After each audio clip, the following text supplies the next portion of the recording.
Sí, Dios es fiel. Buenas noches, Dios le bendiga. Qué tiempo bueno que hemos tenido y que viene para nosotros. Tengo tantas cosas para decirle. Tantas que no sé por dónde empezar. Y muchos pasajes y textos que voy a ir, por los cuales voy a ir recorriendo. Esta mañana leí algo que me dejó pensando, muy pensativo todo el día. La mañana temprano ya nomás, y a partir de ahí quiero compartirles algo. Una lectura, no sé ni de quién es, ponémelo ahí así lo leo de acá porque no me lo voy a acordar. Y intenté memorizarlo, pero seguramente voy a hacer lío. Es un cuento, cortito, una cosa muy cortita. 2 niños fueron criados por un padre alcohólico. Uno creció bebiendo y con vicios. Cuando le preguntaron qué le pasó, dijo, vi a mi padre. Yo muchas veces pensé esto respecto a otra forma de vida o otras situaciones de vida. Recuerdo a veces hasta incluso comentarlo con la pastora sobre otros casos distintos, que si bien la familia es la que forma al hijo, a la persona, también hay una cuota que tiene que ver con la actitud que esa persona tome con su personalidad y su carácter. Uno puede salir para un lado o para el otro, dependiendo de las decisiones personales, dentro del contexto en el que fue formado. Pero el contexto en el que fue formado depende muchísimo de qué va a pasar con el resto de tu vida. Entonces, vuelvo. Un padre alcohólico, un hombre alcohólico, crió a 2 niños. Uno de ellos, uno creció bebiendo y con vicios, o sea, llegó de grande, borracho y con vicios. Cuando le preguntaron qué le pasó, dijo, vi a mi padre. O sea, se copió, absorbió todo aquello que fue viendo durante su vida.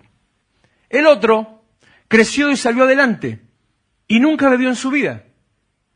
Hijo del mismo padre, se formó en la misma casa, tuvo la misma crianza, tuvo los mismos principios, tuvo las mismas oportunidades, le dijeron las mismas cosas, sin embargo este no tomó nunca y tampoco se drogó. Cuando le preguntaron cómo lo hizo, dijo, vi a mi padre. Exactamente lo mismo que el primer caso. ¿Qué quiere decir esto? Poner final de este cuentito a modo de reflexión. 2 niños, mismo padre, 2 perspectivas diferentes. Tu perspectiva en la vida determinará tu destino. La manera en que vos mires las cosas, la manera en que vos te muevas, la manera en que actúes, determina tu destino. La manera en que no solamente mires las cosas, sino cómo actúas en las cosas que miras, qué decisiones tomás en base a las perspectivas distintas que vos tengas, eso es lo que determina tu destino. Y dice una frase no bíblica, secular, dice que el hombre es el artífice de su propio destino, y eso es totalmente cierto.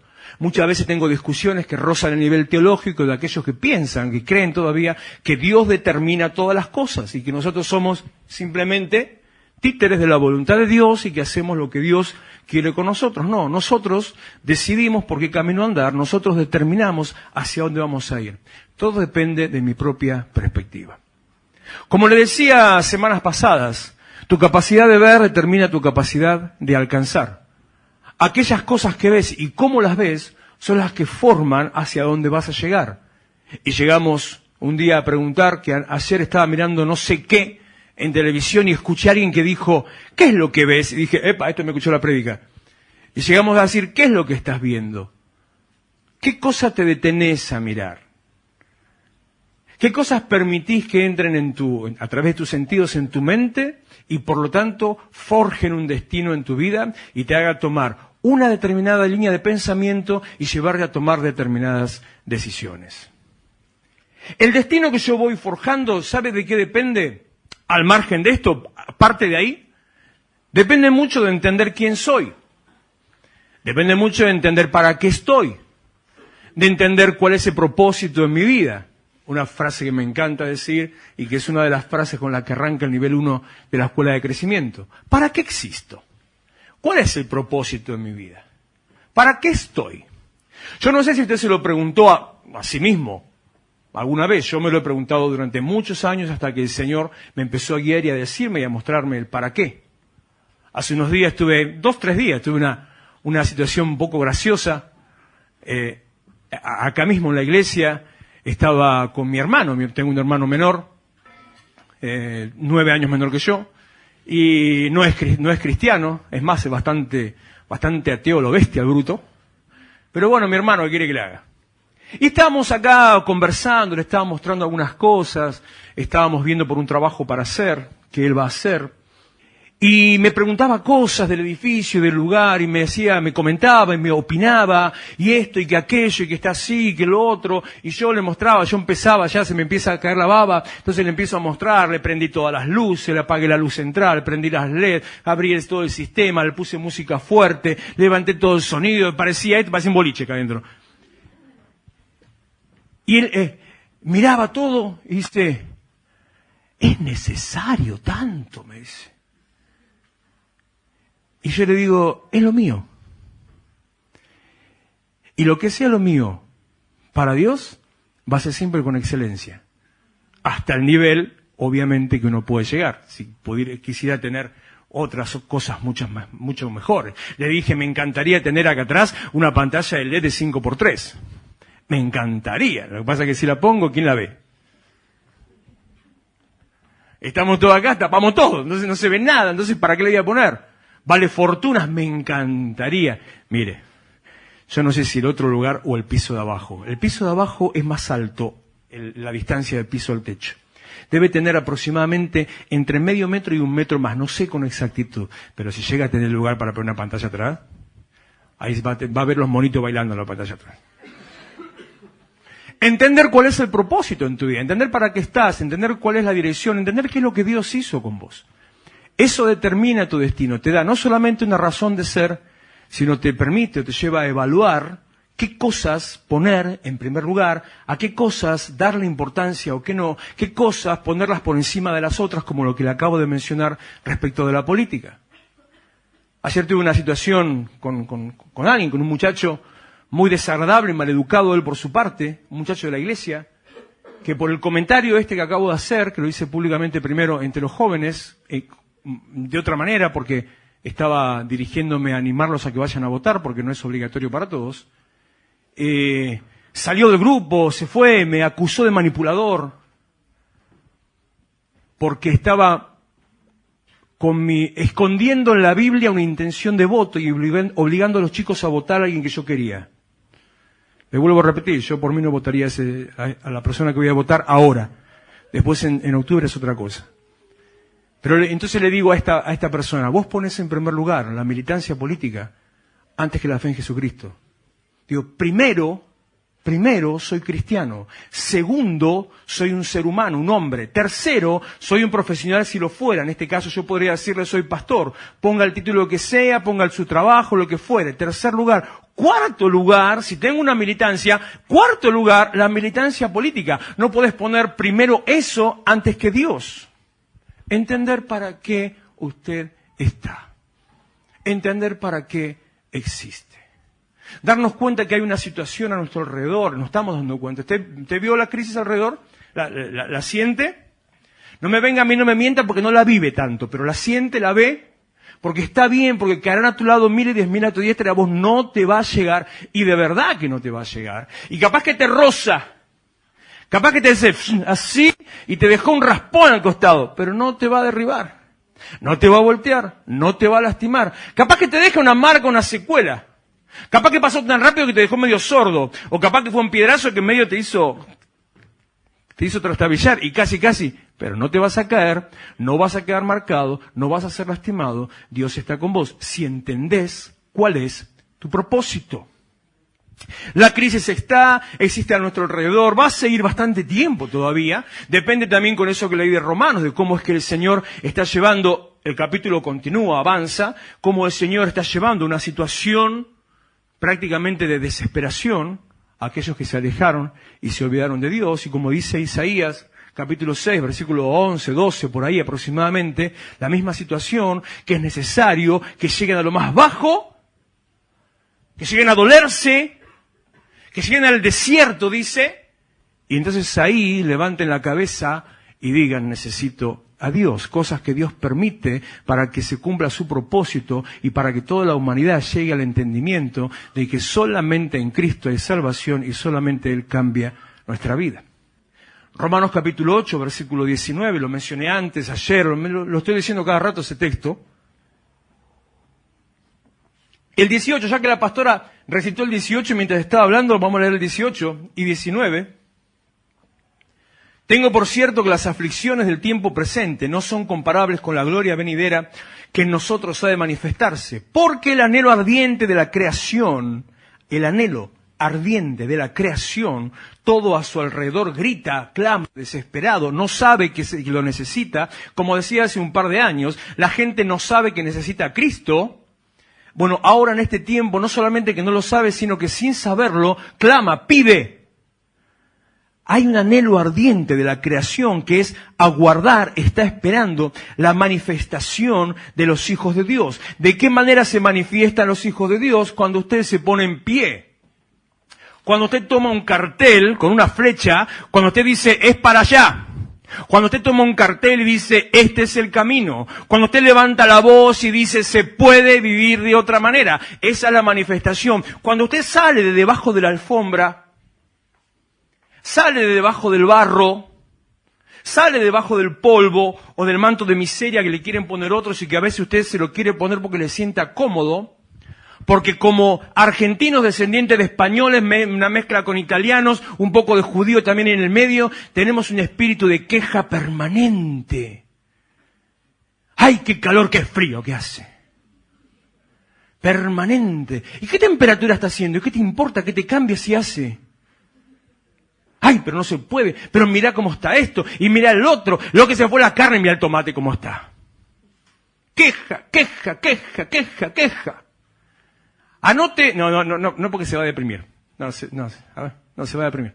No, si no le iba a decir, agarra una libretita a la mañana y empieza a anotar cada vez que, vamos a tirar la pelota a otro. Cada vez que escucha a alguien en su casa que se queja, anótelo. Usted no, porque usted no, una maravilla. Anote, 1, 2, 3, y después cuando llega la noche, te quejaste 352 veces. Después en secreto te cuente la suya, pero no le diga. Somos quejosos de todo, entonces nos viene bien a veces ese manto de miseria, de me pasa, me duele, no tengo, no alcanzo. Las veces que escucho, anoche alguien me lo volvió a decir, los chicos se mueren de hambre. Pare un poco. Pare un poco.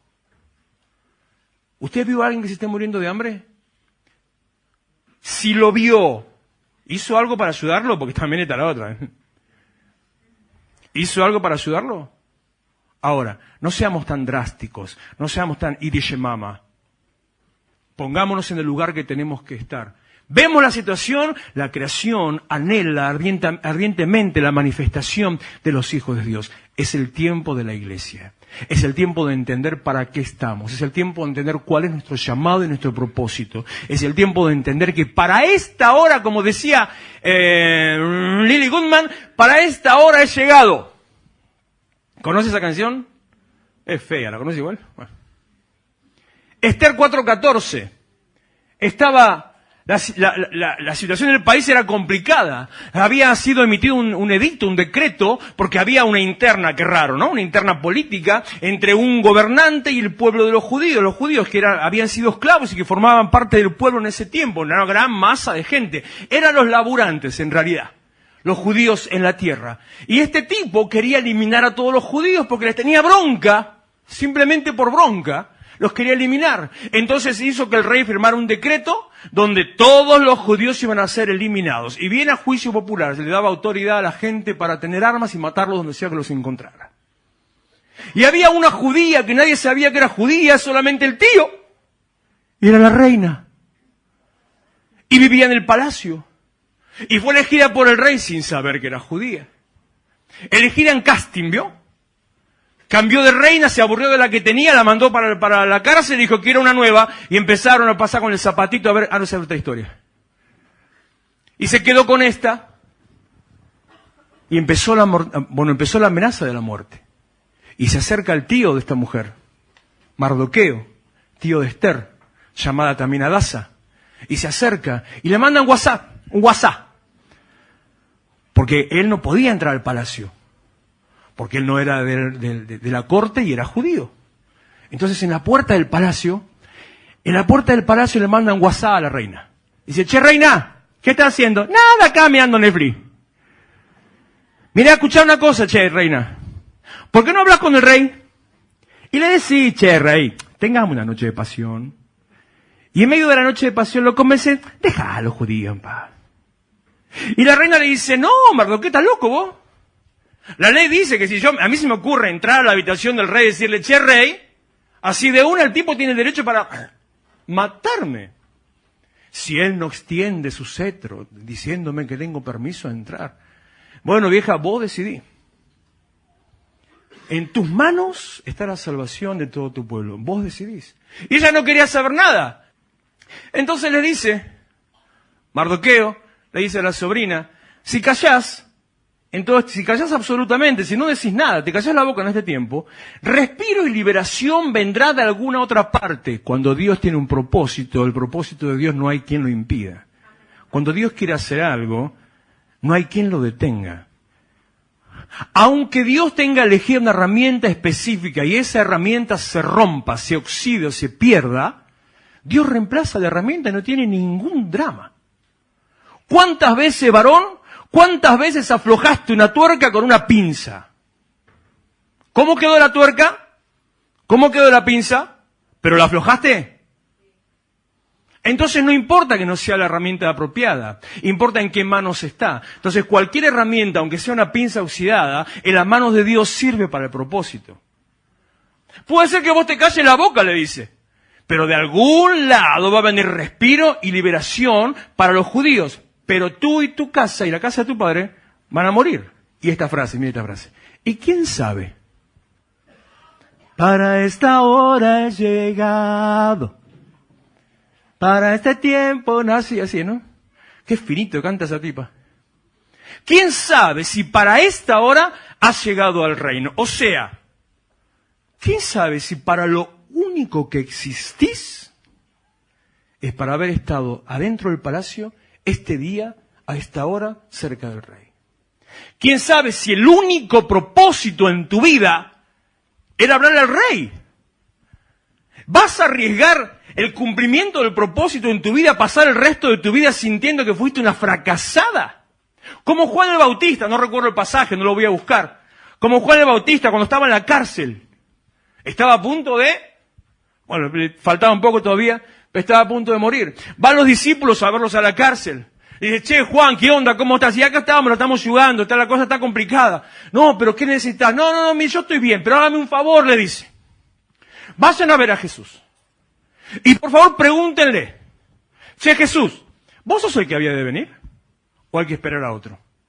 Por favor pregúntenle, necesito, antes de morirme, saber si era él. Fueron los discípulos a Jesús. Lo encontraron con Jesús y le dijeron, che, Jesús, dice el Juan, si sos vos o no sos vos. ¿Sos vos o no sos vos? Entonces Jesús, bien a lo Jesús, le responde con parábolas, ¿no? Así, esas hipérboles. Yo digo, ¿no era más fácil decirle sí? No, en vez de decir sí, Dios te hace esas cosas, ¿no? No, amor, Dios te hace esas cosas. Vos le preguntás, Señor, 2 más 2, bueno, si a 354.000 lo multiplicás por 232 y de eso haces la raíz cuadrada, entonces después te da 4. 2 más 2, 4, Dios.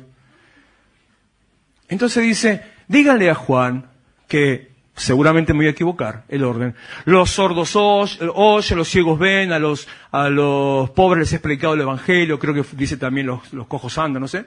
Díganle a Juan que tal y tal y tal cosa. Fueron y le dijeron a Juan. ¿Qué es lo que respondió Jesús? Jesús le dijo, díganle a Juan que el propósito de aquel a que él tenía que anunciar se está cumpliendo. No le digan soy yo, díganle el propósito se está cumpliendo. El cumplimiento del propósito en tu vida determina que muestra que sos la persona a quien Dios envió. El ejercicio de ese propósito, que el propósito, aquello que vos venís que hacer, se empiece a hacer, muestra que sos la persona que Dios envió y que te convertiste en una persona exitosa. Naciste solamente para un día prender una lámpara, naciste para prender un fósforo. Y toda tu vida decís, no me da miedo el fuego, no prendo el fósforo. Te moriste fracasado. ¿Pero qué tiene de importante prender un fósforo? ¿Qué te importa cuánto tiene de importante? Ese propósito en tu vida. Lo puede prender otro, que lo prenda otro. Como le dijo Débora Barak. Jueces capítulo 4. versículo 9, y me estoy tirando al bingo esto, ¿eh? Y si no es, lo sacás rápido. Que no se note. Jueces capítulo 4, versículo 9, creo. Dios llama a Barak, un hombre, un aguerrido juez, lo llama para para ir a la batalla y conquistar la tierra. Él era ay, qué lindo. Después de las 10 yo me digo cosas que no quiero decir antes. Era un maricón de cuarta. No, porque después queda mal. Si lo digo antes de las 10 queda mal. Después la pastora me reta, pero acá ya me la aguanto. Entonces Barak le dice, ay, no, Débora, vení conmigo. Débora le dice, Dios te llamó a vos.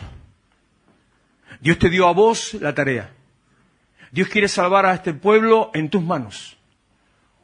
Vos tenés el propósito y el llamado. ¿Qué le contesta al mariconazo este? Si vos no venís conmigo, yo no voy. Y responde, ¿estamos ahí o no? Sí, mirá vos, me correcto. Y responde Débora y le dice, está bien, yo voy, pero que quede escrito y que se sepa que la victoria va a venir de mano de una mujer, no en tu nombre. Tal vez ese propósito se cumpla, aunque vos no lo estés haciendo, pero solamente va a quedar recordado que se cumplió el propósito sin importar quién lo hizo. El cumplimiento del propósito determina que sos la persona a quien Dios llamó y encomendó. Jesús le contestó, el propósito se cumple. ¿Y por qué estaba preocupado Juan el Bautista? Porque el propósito de Juan el Bautista, Mateo capítulo 4, el propósito de Juan el Bautista, la existencia de Juan el Bautista, desde antes que naciera era solamente una cosa. Cuando le habla a la madre antes de nacer, le dijo, Él mostrará el camino al que viene después de Él. La razón de ser de Juan era preparar el camino para el Mesías, preparar el camino para el Señor. Toda su existencia era decir, atrás viene Jesús. Bueno, no Jesús, atrás viene el Mesías. Se estaba por morir. Necesitaba saber si su vida valió la pena. Bueno, si su muerte valió la pena. Necesitaba saber si estaba perdiendo la vida y decir, hice lo que tenía que hacer. Lo mismo con Esther. ¿Y si para esto viniste? ¿Y si la única razón de ser en tu vida es levantar la voz, acercarte al rey, decirle salva a los judíos y que ellos se salven? No le voy a contar la historia, si la quiere leer, léase el libro de Esther. El resultado es, el rey la recibió y se liberó a los judíos. Y ahí se formó ahí la fiesta de Purim que existe hasta el día de hoy entre el pueblo judío, porque se cumplió el propósito de Dios a través de la vida de Esther. ¿Para qué estamos? ¿Cuál es tu propósito? ¿Cuál es mi propósito? Hemos sido puestos en este lugar para dos cosas, sí, para alabanza de la gloria de su nombre, lo decimos siempre, sí. Para ser amados por Dios, escuela de crecimiento, sí. Una vez que entiendo que Dios me amó, una vez que entiendo que es para glorificar a Dios, ok, ¿cuál es la parte activa? ¿Para qué fuiste puesto en este lugar? Primero, Mateo, capítulo 20, versículo 28. Como el Hijo del Hombre no vino para ser servido, sino para servir. El Hijo del Hombre no vino para ser servido, sino para servir. Tu propósito es servir. Tu propósito es, otra cosa que dijo la pastora, me empezó a robar las cosas, me empecé a preocupar, otra cosa que dijo la pastora, para mostrar. Dijo literalmente esa palabra. Yo ya la miré torcido, digo, a ver qué va a hacer. Para mostrar. Estaba leyendo anoche con los varones un libro del Miles Monroe, que cada tanto comentamos algo de eso. ¿Lo tenés ahí? ¿O lo busco? ¿Está? Es el de la letra fea. Algo que me llamó la atención, en medio de algo que leímos. Un hombre, masculino o hombre, debe ceder a sus deseos personales, ambiciosos y egoístas, para poder servir a su esposa y su familia. Habla del propósito del hombre, habla del lugar del hombre, habla de entender quiénes somos y para qué estamos, habla de saber, como dice el versículo lema entre los hombres, que como ave que deja su nido es el hombre que deja su lugar. Es entender que mi posición, mi función dentro de mi casa, mi función es proveer para mi esposa y familia protección, contención y seguridad. Es saber que estoy puesto para eso. Si no hago eso y hay cosas que pasan, aguantátela. Porque no es culpa de el pibe que es un rebelde, tu mujer que es una loca. No, señor, es tu culpa, varón. Porque no estás haciendo lo que tenés que hacer, no estás cumpliendo el rol que tenés que cumplir, abandonaste el cumplimiento del propósito y de tu propósito. Entonces, de la misma manera, yo estoy para servir a otro. Y en el cumplimiento del propósito, que es servir, Dios bendice mi vida.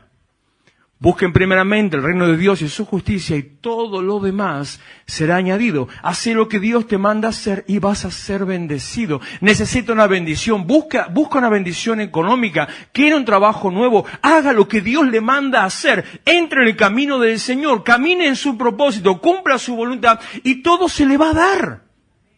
Ahora si está a mí. Y no, ¿y por qué? Y Dios no me escucha. Y Dios no responde. Y está papando moscas.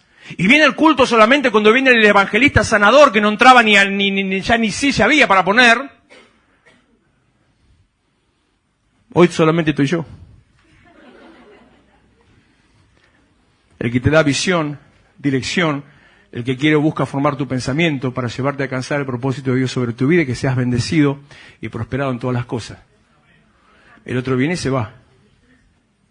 Efesios capítulo 2, versículo 4. ¿Cuántos versículos me faltan? No, uno solo no. Efesios 2, versículo 4 hasta el 7. Pero Dios, que es rico en misericordia por su gran amor con que nos amó, aun estando nosotros muertos en pecados, me perdonaste, me levantaste. Qué tremenda administración de mostrar el amor de Dios, lo que Dios hizo con nosotros. Aun estando nosotros muertos en pecado, nos dio vida juntamente con Cristo. Y juntamente con Él nos resucitó. Y asimismo, ya veo que me desvío por acá. Y asimismo, no soy yo, es la Biblia. A ver, tiempo pasado. Yo me acuerdo cuando iba a la escuela, me enseñaban que era pasado, presente y futuro. Nos enseñaba la conjugación de los verbos, nos enseñaba los 3 verbos, no me acuerdo cómo que se les llamaba, los 3 que son de muestra, amar, temer, partir. De primera, segunda y tercera conjugación. Que me acuerdo todavía. Y que uno se conjuga así, asá. Y que esto es pasado, esto es presente y esto es futuro. Después está el futuro perfecto, el pluscuamperfecto. Había que aprenderse esa palabra. Y tenías el pretérito, perfecto o imperfecto. Y tenías el subjuntivo. Y el potencial, ¿hay alguna maestra por acá? Me falta alguno. El imperativo. Me faltaba el modo imperativo. Es decir, que le gusta a algunas hermanas. Te dije que vengas. Modo imperativo. Y el pasado quiere decir que son las cosas que ya pasaron. Hola, gran revelación del pastor, ¿no? El pasado son las cosas que pasaron. El presente es lo que está pasando, por lo que usted está caminando. El futuro es lo que va a venir. Caerán a mi lado 1000, 10.000 a mi diestra, pero a mí no me llegará. Va a venir, ¿qué cosa? Que no le va a pasar nada. Pero el pasado, dice, nos hizo sentar. Pasado. ¿Dónde está sentado usted? No me diga al lado de la columna, detrás de... No. Nos hizo sentar en lugares celestiales. Nos hizo sentar en los lugares celestiales con Cristo Jesús. Usted está sentado en lugares celestiales. En lugar de su descanso, de su habitación, de su establecimiento, no es en su casa, no es en su trabajo, no es ahora acá en la iglesia. Todo esto es circunstancial. Lo real, en realidad, aunque suena redundante, lo real no es lo que usted ve. Lo real es lo que no se ve. Lo real es lo espiritual. Lo real es lo que permanece. Esto es una circunstancia. Lo real es lo eterno. Esto es una circunstancia. Entonces, así como decíamos, ¿qué es lo que ves? O como decíamos hoy, ¿cuál es tu perspectiva? El tema es, ¿dónde estás? Usted está sentado en lugares celestiales con Cristo. Entonces, su perspectiva tiene que ser la de, che Jesús, ¿qué viste ahí? Su perspectiva es a la par de Jesucristo. Hereje. No que hereje, Biblia. Soberbio. Se quiere poner a la par de Jesús. ¡Lo dice la Biblia! ¿Quiere que le diga peor? Y este me está filmando encima. Peor que eso, cosas mayores que Él harán. ¿Quiere? Bueno, no tan peor, este tenía que haber ido antes, pero ¿quiere algo por ahí de peor? ¿De más peor? Hasta que todos lleguemos a la altura de la estatura de la plenitud de Cristo. Usted está sentado en lugares celestiales con Cristo, a la par de Él. No está caminando en la miseria, no está viviendo en la necedad ni en la necesidad, no está viviendo el ajuste y la crisis, no está sufriendo, peleándose un lugar para alcanzar, no está peleando a ver cómo puede vivir mejor. Usted está con Cristo. Pero capaz que usted ahora vuelve a su casa, entra a su casa y ve el techo de chapa, o ve la pared rajada, o ve el piso de tierra, o ve la canilla que no anda, o ve que se le cortó la luz y dice, ¿qué dijo, pastor? Cualquiera me da donde estoy. Depende de tu perspectiva. De dónde te coloques y lo que quieras ver, cómo lo quieras entender y dónde pongas tu propósito. Si crees que tu propósito era pasarla bien en la vida, y vas a ver todo lo negativo, todo lo que te falta. Y siempre te va a faltar algo. Siempre te va a faltar algo. Pero si entendés que tu propósito es aquel, empezás a buscar el reino de Dios y todo lo demás te será añadido. ¡Qué lindo! Lo que usted quiera. Me llama uno por teléfono, encontré plata en el cajero. Me llama otro por teléfono, me aumentaron el sueldo. Me llama otro por teléfono, lo que no salía, salió. El juicio, que la demanda, que el papel, que el trámite. Todo lo demás será añadido. Versículo 7. Para mostrar. Usted fue llamado y elegido para mostrar. No para mostrar que está más flaco, ni una ropa de moda, ni el corte de pelo. No, para mostrar eso no. Para mostrar a Cristo. Para mostrar a Dios. Para mostrar su vida. Cuide su vida. Para mostrar una vida bendecida, una vida prosperada, un camino de bendición. Para mostrar que se puede vivir de otra manera. Para mostrar en los siglos venideros las abundantes riquezas de su gracia en su bondad para con nosotros en Cristo. Su perspectiva, su ubicación es lo que determina cómo va a vivir. En Cristo. Su perspectiva y su ubicación es lo que determina cómo va a vivir. Tal vez sirva de ejemplo o de medida. Si no está viviendo como debiera, empiece a mirar si usted está en o si está fuera. Empiece a mirar si como Bartimeo está sentado junto al camino, viendo cómo camina Jesús, escuchando cómo camina Jesús. Si tal vez está como la mujer de flujo de sangre, escuchando a lo lejos que estaba Jesús, dejó todo lo que tenía, avanzó, se arrastró entre la gente, se arriesgó a la muerte, si tan solo tocar el borde de su manto, para mostrar. El propósito de mi vida es mostrar a Dios. Por eso mañana usted tiene que mostrar a Jesucristo. Tiene que ser cristiano. No peronista, kirchnerista, no kirchnerista, macrista, no macrista. Sea de izquierda, que eso haga lo que quiera. Vote a quien se le dé la gana después. Ya le digo, no cambia. No cambia, pero primero a Cristo. Y después todo lo demás. Isaías 6:8 y terminamos con eso y póngase en pie, por favor. Nos hemos extendido, pero bien hasta ahí. 6:8 de Isaías.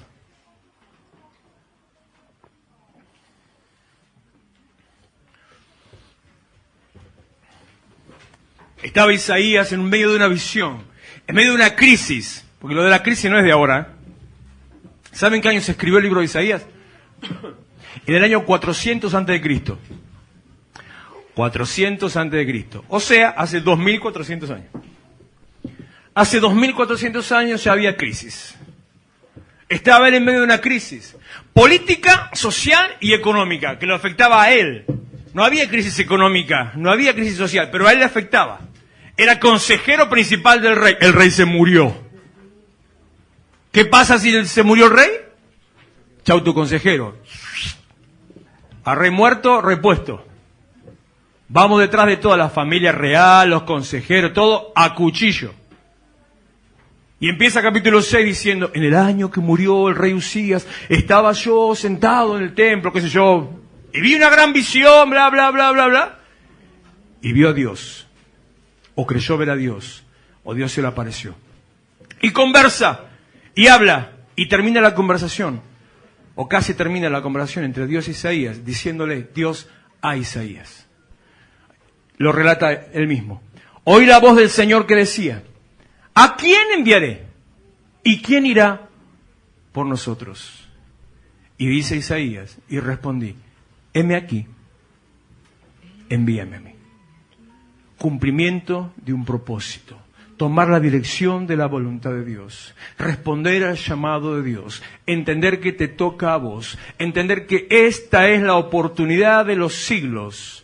Este es el momento para el cual has llegado. Esta es la ocasión que se estaba esperando para que hagas manifestar el nombre de Dios sobre este lugar.